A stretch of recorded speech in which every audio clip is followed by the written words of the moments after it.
choosing to wear those rings, you have all become his collaborators. I know you believe this ring is deceiving me, but I believe it is guiding me. All this may be by his design. These rings may be how he attains power. They must be destroyed. Congratulations on launching season 2.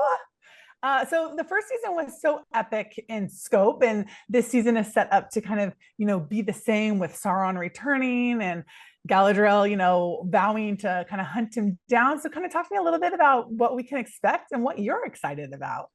Lots. Season 1 is all about the heroes. Season 1 was consciously designed from the beginning to welcome audiences back to Middle-earth, a different era of Middle-earth, and establish all of these characters and all of their worlds and all of their peoples, and then ends with, spoiler, a bit of a twist. The Dark Lord is back. But now the benefit of that discipline is Season 2, we can now just play. Season 1 was about the heroes. Season 2 is about the villains. Season 2 is about Sauron.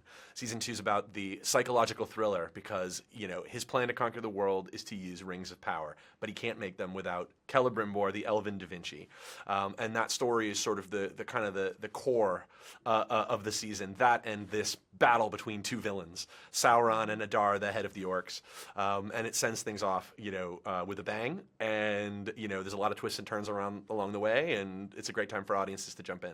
I love that. I think that psychological material is so rich, and it's one of those things that kind of plays either way. Lindsey, talk to me about, the idea of darkness versus light and good versus evil. And can we choose to be good? Does that choice have to be every day? Maybe delve a little bit into some of those things that are going to sit with us this whole season. No, I think that's part of the delight of seeing a story about the making of the rings.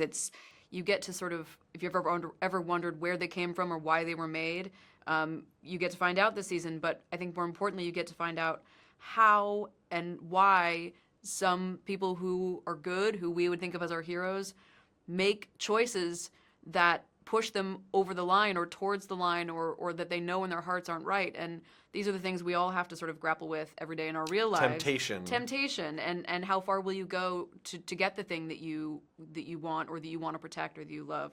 And that, I think, is the relatable part of the season, even while it's wrapped up in orcs and Balrogs and all action kinds of and creatures and it's about power, and the rings, in some ways, the metaphor we keep using is it's almost like Oppenheimer. It's like splitting the atom, and now nuclear energy and power has been unleashed, and it can be used for good in terms of power. It can be used in for evil in terms of a weapon, and where is each people of Middle Earth going to fall on that line, and how is every one of our characters going to face that temptation, and what are they going to do, is kind of the heart of the season. Well, and talk to me, because I know so much of the sets and costumes and creatures was practical. Moving forward into this season, kind of set us up for what you've built and kind of what will be seen. Well, it's interesting. You were saying earlier, you were saying very nice things about season 1 feeling like a big epic. I think now that we're sort of at the end of the 4-year journey since we started making season 2, I think season 2 is bigger, and maybe a lot bigger, actually. Certainly, there's things we've never attempted before. Season 1, we had a very small skirmish that was designed to be sort of suspensey in nature and very intimate and very gritty. Season 2, we're doing a full-scale battle that takes place over several episodes. Season 2, I think we built more this time. Celebrimbor's workshop is like the inside of Notre Dame. It fills an entire stage. We always want to do something practical when we can. We want the world to feel tactile and lived in and real. That was what Tolkien wrote about, and we want to capture that on screen.